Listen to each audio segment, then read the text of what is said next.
Estimados colegas, un saludo cordial. Vamos a avanzar ahora el segundo tema de la materia de neurología, que es epilepsia. Es un tema bastante importante. Y solamente para aclarar esta parte, el Ministerio de Salud pues ha dividido. Dentro del tema de epilepsia vamos a ver los conceptos en un par de segundos, pero hay un área que son las crisis convulsivas o, no, o las crisis epilépticas también llamadas, ¿no? Pero el Ministerio de Salud lo divide y pues lo colocó como otro tema. Es por eso que lo vamos a abordar en otro tema nosotros, aparte de la epilepsia. Vamos viendo el avance.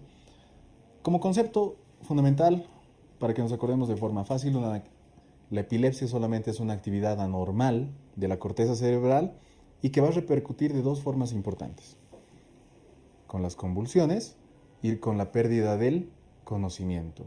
No será en todos los casos de epilepsia, pero en la mayoría. Entonces nosotros nos vamos a acordar que epilepsia es la actividad anormal hipersincrónica de las neuronas de la corteza cerebral que producen sobre todo convulsiones y pérdidas del conocimiento en los pacientes. Datos importantes a acordarnos de epilepsia. La mayor parte aparecen durante la infancia, durante la niñez. Están presentes en la adolescencia y son más fáciles de tratar en la edad adulta. Tenemos nosotros la creencia que todos los traumatismos craneoencefálicos van a llegar a producir epilepsia en un futuro o crisis epilépticas, pero no es así.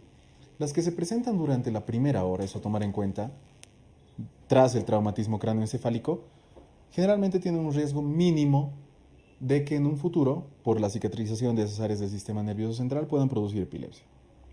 Las que se presentan durante la primera semana tienen un riesgo intermedio de producir epilepsia en un futuro, y las que se presentan luego del año, pues prácticamente sí van a llegar a producir crisis epilépticas o la epilepsia per se, pero de forma tratable. Eso es lo bueno, ¿ya?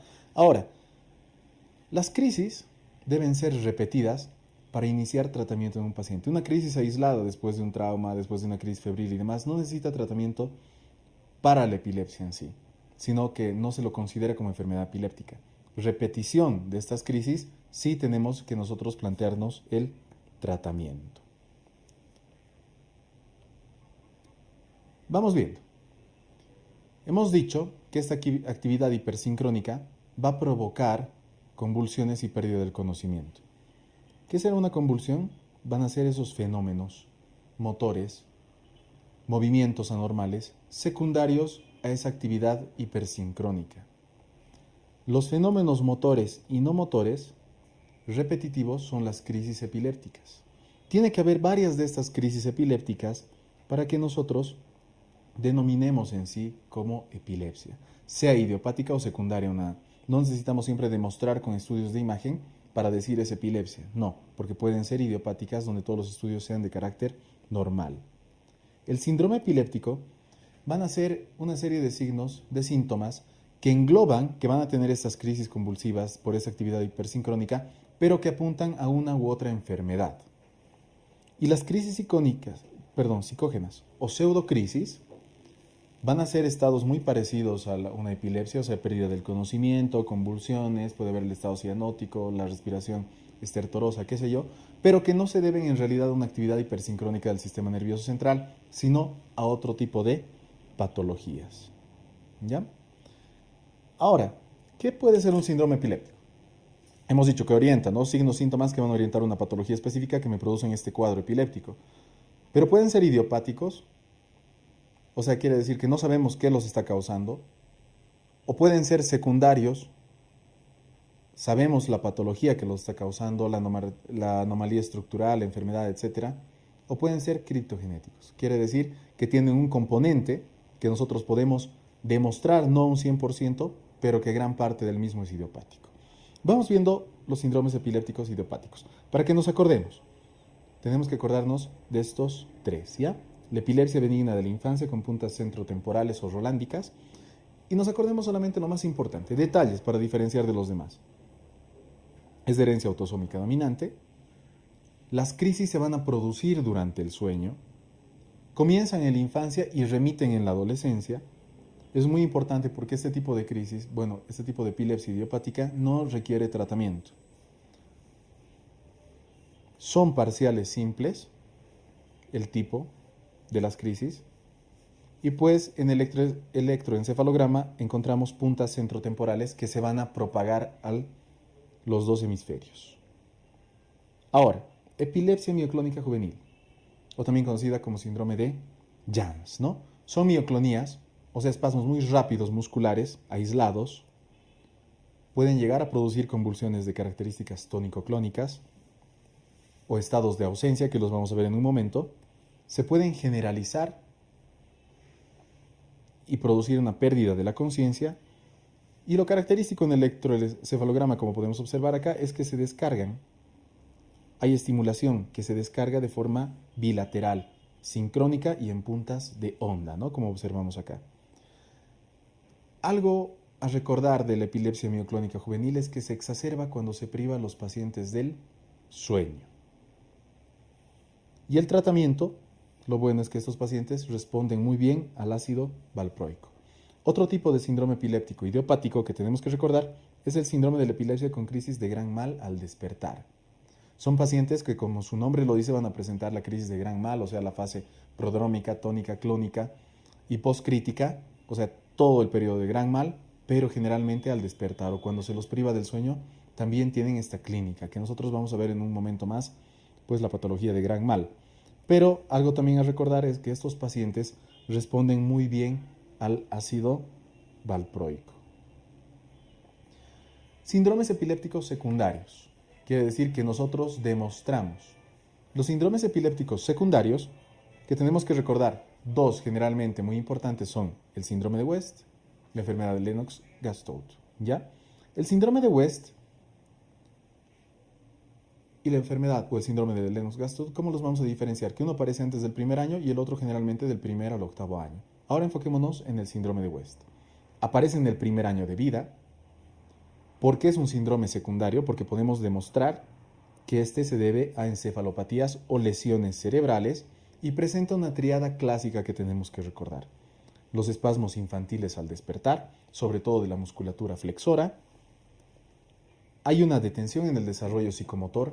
Gran parte de estos pacientes van a llegar a tener retraso mental y pues presentan ipsiarritmia intercrítica, que es un fenómeno en el electroencefalograma bastante desorganizado que se da entre los periodos de crisis, o en los periodos de crisis y después tenemos un electroencefalograma normal. El tratamiento, recordar la vigabatrina y también se puede emplear el ACTH. Ahora, esto antes del primer año. Del primer al octavo año, de las mismas características o muy parecidas, es el síndrome de Lennox-Gastaut. Vale la pena recordar o hacer énfasis que el síndrome de West pues evoluciona o puede evolucionar luego del primer año a un síndrome de Lennox-Gastaut. Aparecen niños de 1 a 8 años. Presenta también la triada que habíamos mencionado hace un momento. Hay distintos tipos de crisis. Hay retraso mental, como habíamos visto también por la detención del desarrollo psicomotor. No presenta un electroencefalograma tan desorganizado, pero sí podemos ver una punta de onda lenta y ritmos reclutantes durante las fases del sueño.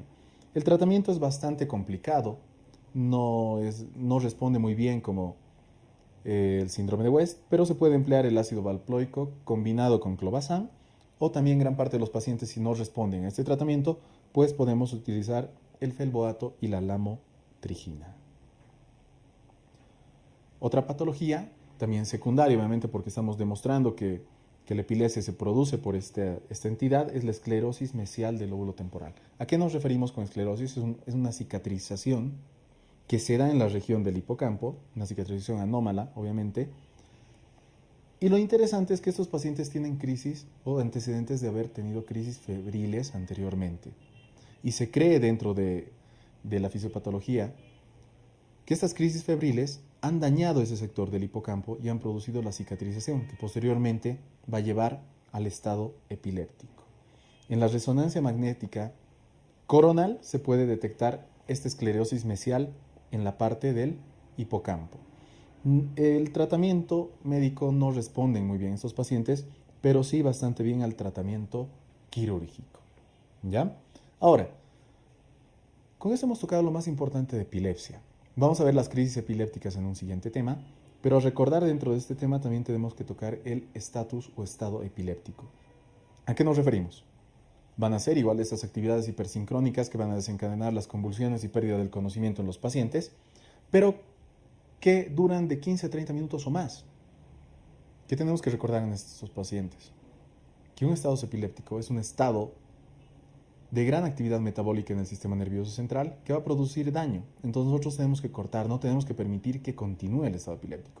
Y lo que se hace en estos pacientes es tratar. Vamos a ir de forma escalonada. Paciente con un estado epiléptico. Utilizamos benzodiazepinas. No responde a las benzodiazepinas y nosotros vamos a ir al segundo escalón utilizando fenobarbital. No responde al fenobarbital, pues nosotros vamos a inducir un coma barbitúrico e iniciar una ventilación mecánica para el soporte respiratorio. Ahora, la etiología del mismo es multifactorial. Infecciones, se puede ver a traumatismos cráneoencefálicos o se puede deber simplemente a un abandono del tratamiento en las anteriores patologías mencionadas.